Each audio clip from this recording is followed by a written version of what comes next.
भारत के कुछ ऐसे राज्य हैं, उन राज्यों में कुछ ऐसे भी शहर हैं जिन शहरों में कुछ आधुनिक कैमरे लगे हुए हैं। यदि व्यक्ति शहरों में प्रवेश करता है तो न केवल उनके चेहरे बल्कि गाड़ी का जो नंबर होता है वो भी उन कैमरों में कैद हो जाता है। अब वो शहर के किसी भी हिस्से में जाएं, घूमें फिरें तो उनका एक रिकॉर्ड मेंशन हो जाता है। यदि ऐसी स्थिति में कोई व्यक्ति संदिग्ध नजर आता है तो पुलिस उस पर नजर रखना शुरू कर देती है। आज की कहानी मैं सुनाने जा रहा हूँ, इस कहानी में भी कुछ ऐसा ही होता है। कुछ लड़के दूसरे राज्य के थे और वो दूसरे राज्य के एक बड़े शहर में पहुंच जाते हैं। उनका मकसद था कोई बड़ी चोरी की घटना को अंजाम देना, और वो चोरी की घटना को अंजाम देते हैं, आसानी से निकल भी जाते थे कि अचानक एक कैमरे पर नजर पहुंच जाती है। अब कैमरे के माध्यम से ये सब पता चल जाता है कि वो कौन थे, कहाँ के थे। अब पुलिस उन्हें गिरफ्तार करने की कोशिश कर रही थी। वो पुलिस से मुठभेड़ हो जाती है, उनमें से 2 मारे जाते हैं। एक के पैर में गोली लग जाती है, 2 पकड़े जाते हैं और 2 फरार चल रहे हैं। पुलिस शायद उन्हें भी जल्दी गिरफ्तार कर लेगी, लेकिन इस घटना के माध्यम से एक सीख जरूर मिलती है कि कोई भी चोर, कोई भी डाकू, कोई भी लुटेरा ये सोचकर शहर में घुस रहा है कि वो पकड़ा नहीं जाएगा, तो ऐसा वो बिल्कुल भी नहीं सोचे, क्योंकि जरूर देर सवेर पकड़ा जाएगा। और जब पकड़ा जाएगा उसके साथ क्या हश्र हो सकता है, उसकी वो कल्पना भी नहीं कर सकता, क्योंकि इस घटना के में कुछ ऐसा ही होता है। जिन चोरों ने इस घटना को अंजाम दिया था, उन्हें लग रहा था कि आसानी से वो निकल जाएंगे, लेकिन उन्हें ये नहीं पता था कि उनकी जिंदगी हमेशा के लिए खत्म हो जाएगी, थम जाएगी। नमस्कार दोस्तों, आज की जो सच्ची घटना आपको सुनाने जा रहा हूँ वो सच्ची घटना है उत्तर प्रदेश की राजधानी लखनऊ की। लखनऊ का एक थाना लगता है चिन्हट, और चिन्हट थाना क्षेत्र की एक चौकी है, एक इलाका है मटिहारी। दरअसल मटिहारी से लगभग 100 मीटर की दूरी पर जफर नाम के व्यक्ति की दुकान होती है। वो 22 दिसंबर 2024 की दोपहर लगभग 1 बजे का वक्त होता है, जब वो अपनी दुकान की साफ सफाई करने के लिए गया हुआ था। अचानक ही पड़ोस की दीवार पर उसकी नजर पड़ती है। वो 2 बाई 2 यानी कि 2 वर्ग फुट का एक ऐसा एरिया होता है जिसके अंदर से आदमी आराम से आ सके और जा सके। इतना वो कल तक तो नहीं था। आज इतना बड़ा हॉल कैसे हो गया, कैसे ये कट लग गया। उसने जब अंदर झांक कर देखा तो पता चलता है कि एक और दीवार है, और उस दीवार में भी कुछ ऐसा ही हॉल है। और उस दीवार में हॉल हो जाते जाता है तो सीधा बैंक के अंदर जाने का रास्ता होता है। जैसे ही जफर ने ये बात देखी, वैसे ही पुलिस को तत्काल सूचना दी।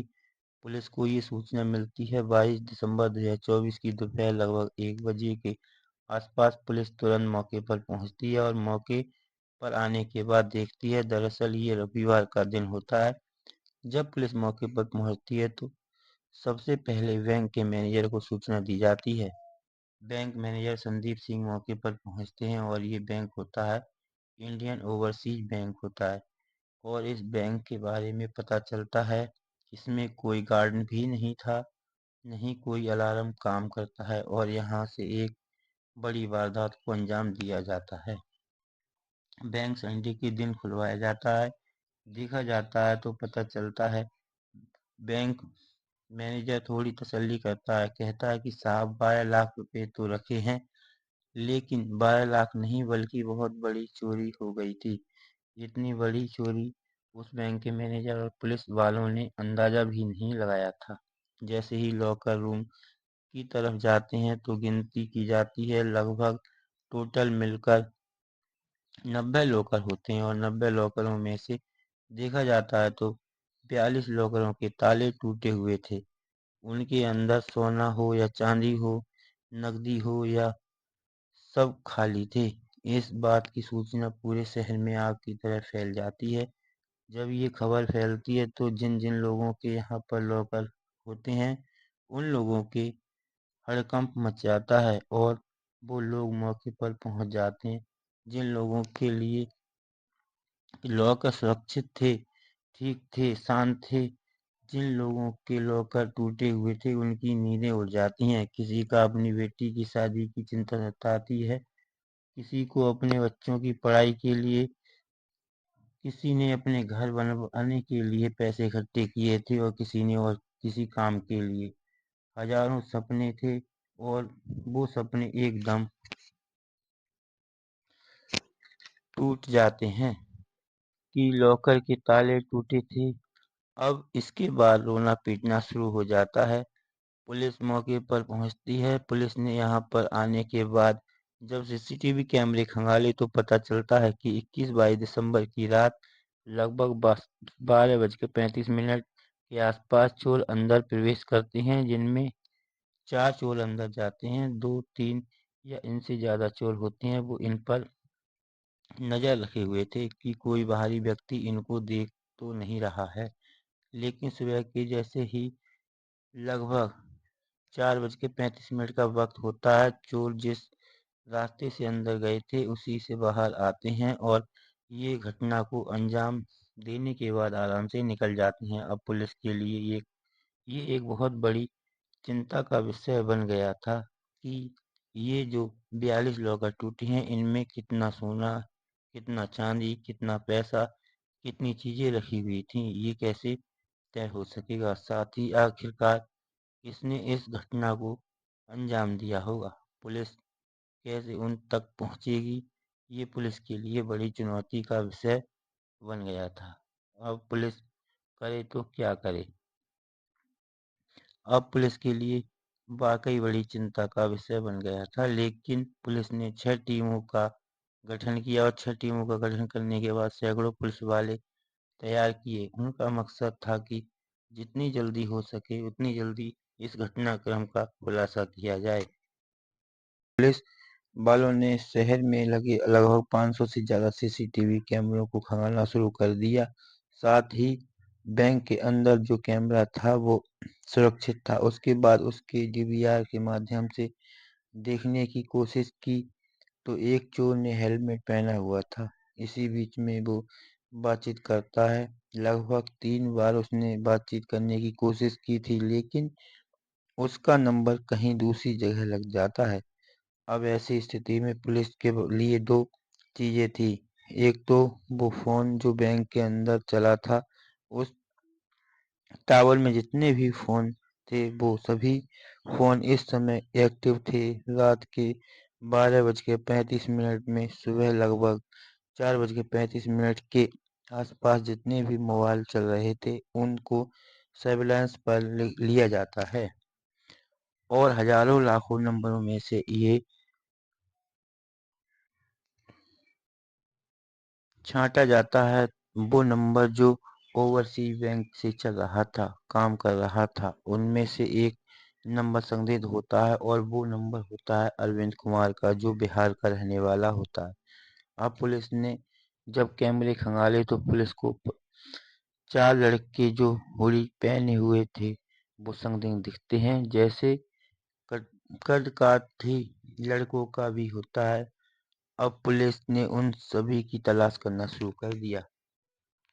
अब पुलिस ने देखा ये लड़के कौन थे, कहाँ से आए थे, कहाँ रह रहे थे, तो पुलिस को पता चलता है कि इंदिरा नगर का तकरोही इलाका है, वहाँ पर कुछ लड़के हाल ही में आए थे। पुलिस ने वहाँ दबिश देना शुरू किया, लेकिन पुलिस को वहाँ मिलता कुछ नहीं है। इसी हिसाब से पुलिस ने लगातार कोशिश करना शुरू कर दिया। आखिरकार एक दिन पुलिस को मुखबिर की सूचना मिलती है कि 23 दिसंबर 2024 की सुबह लगभग 8 बजे के आसपास कुछ लोग हैं जो यहाँ से जाने वाले हैं। जो भी चोर थे, चोरों ने रास्ता चुना था, लखनऊ से अयोध्या की तरफ निकलने वाले थे। जब पुलिस ने जैसे ही घेराबंदी की तो पुलिस की यहाँ मुठभेड़ हो जाती है और मुठभेड़ में गोली लगती है अरविंद नाम के लड़के को। पुलिस उसे पकड़ लेती है। उसके दो साथी और होते हैं। एक कैलाश बिंद होता है जो बिहार का रहने वाला होता है। एक लड़का और जिसका नाम बलराम कुमार पिंगदोरी बिहार का रहने वाला होता है। पुलिस इन्हें गिरफ्तार कर लेती है। जब पुलिस इनसे पूछताछ करती है, कहती है कि तुम कहाँ जा रहे थे, तो और जब पुलिस इनकी गाड़ी की तलाशी लेती है तो इनकी गाड़ी में से कुछ ज्वेलरी मिल जाती है। अब पुलिस वाले जब इनसे पूछताछ की जाती है तुम इस घटनाक्रम में कितने लोग शामिल थे और ओवरसीज बैंक में चोरी हुई है, तो वो बताते हैं कि बिहार में इन्होंने प्लान बनाया था। ये 6 साथी होते हैं। ये लखनऊ के इंदिरा नगर के तकरोही जगह लगती है, वहां पर किराए के मकान में रहते हैं। अब वहां पर रहने के बाद इन्होंने प्लान बनाया कि जितने भी असुरक्षित बैंक हैं उन बैंकों को देखा जाए। 17 दिसंबर को ये शहर में प्रवेश करते हैं और चिन्हट की का ही रहने वाला एक लड़का विपिन वर्मा वो भी इनके साथ हो जाता है। लगभग उसकी उम्र 20 या 22 साल की होगी और जितने भी ये दोस्त होते हैं इनकी लगभग 28 या 30 साल से ज़्यादा नहीं होती है। 50 से ज़्यादा बैंकों को ये निशाना बनाते हैं और देखते हैं कि सबसे ज़्यादा असुरक्षित बैंक कौन सा है। तब इन्हें पता चलता है सबसे असुरक्षित बैंक ओवरसीज बैंक है, क्योंकि इसमें ना तो कोई गार्ड रहता और ना ही यहाँ कोई भी परेशानी वाली बात है। तो उन्होंने उसे निशाना बनाया। आखिरकार ये लोग वहां पर दीवार काटते हैं और बैंक में चोरी करते हैं और वहां से आसानी से निकल जाते हैं। लेकिन पुलिस ने जब अपना काम करना शुरू किया, सीसीटीवी कैमरे की मदद से और बैंक से जो 3 बार फोन किया गया उसकी लोकेशन निकलवाई जाती है, उसकी मदद से पुलिस इनको पकड़ने के लिए दबिश देती है। तो गिरफ्तार हो जाते हैं। एक की टांग में गोली लग जाती है, लेकिन पुलिस को एक बार फिर से सूचना मिलती है कि 23 दिसंबर 2024 की रात लगभग 12:30 के आसपास यह बात है। लखनऊ का ही जल सेतु से थोड़ा आगे चलेंगे तो किसान पथ पड़ेगा। वहां पर एक कार बड़ी तेजी से साथ पुलिस को देखकर भागने की कोशिश करते हैं। पुलिस वाले उसका पीछा करते हैं। आगे घेराबंदी शुरू हो जाती है और जब घेराबंदी शुरू होती है तो उस कार में 2 लड़के होते हैं। एक लड़का अंधेरे का फायदा उठाकर भाग जाता है, लेकिन दूसरा जो होता है वो बदमाश था। उसमें पुलिस को देखकर ही गोलियां चलाना शुरू कर दिया। जब पुलिस ने जवाबी फायरिंग में जब गोली चलाई तो एक गोली उसकी टांग में लग जाती है और दूसरी गोली उसके पेट में लग जाती है। वो गंभीर रूप से घायल हो जाता है। उस घायल को को पास के एक सीएचसी में के केंद्र होता है, वहां पर लेके जाते हैं, लेकिन सीएचसी वाले कहते हैं कि इसकी हालत ज़्यादा खराब है, इसको राम मनोहर लोहिया अस्पताल में लेके जाओ, वहां शायद ये ठीक हो सकता है। अब पुलिस वाले उसे राम मनोहर लोहिया अस्पताल में लेके जाते हैं, लेकिन उसने उपचार के दौरान दम तोड़ दिया। जब डॉक्टरों ने उसे मृत घोषित कर दिया तो उसके पास से एक डायरी मिलती है। डायरी में उसका पता लिखा हुआ था। नाम उसका सौमिंद्र कुमार होता है, बिहार का रहने वाला होता है। अब इसके बारे में काफी बाकी साथियों से पूछा जाता है तो पहले से ही पकड़े हुए थे, तो वो बताते हैं कि ये हमारा ही साथी है। उसके पास से भी सोना चांदी पिस्टल मिलती है। उसके घर वालों को भी सूचना दे दी जाती है। अब ये दिन निकलने को था। अब लखनऊ से लगभग 350 किलोमीटर की दूर पर बात है यूपी बिहार के बॉर्डर की। ये गाजीपुर जिला लगता है। गाजीपुर जिले का थाना लगता है गैरम और गहरम थाने की चौकी 12 लगती है। पुलिस को सूचना मिलती है कि यहाँ पर बदमाश देखे गए हैं।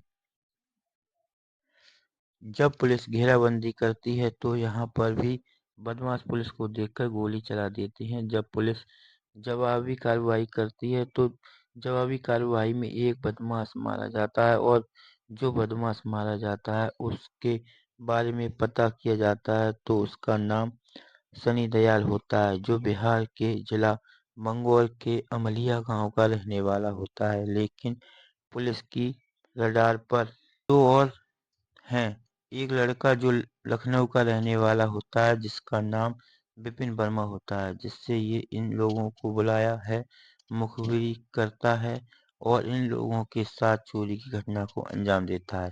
साथ ही एक और साथी होता है जो बिहार से आया था जिसका नाम मिथुन कुमार होता है। ये भविष्य में पकड़े जाएंगे या पुलिस की गोली से मारे जाएंगे ये तो कुछ कहा नहीं जा सकता, लेकिन ये सोचकर आए थे कि लखनऊ जाएंगे और लखनऊ जाकर चोरी करेंगे। इस पूरे घटनाक्रम को सुनाने का उद्देश्य किसी का दिल दुखाना या परेशान करना नहीं, बल्कि आपको जागरूक करना है, सचेत करना है।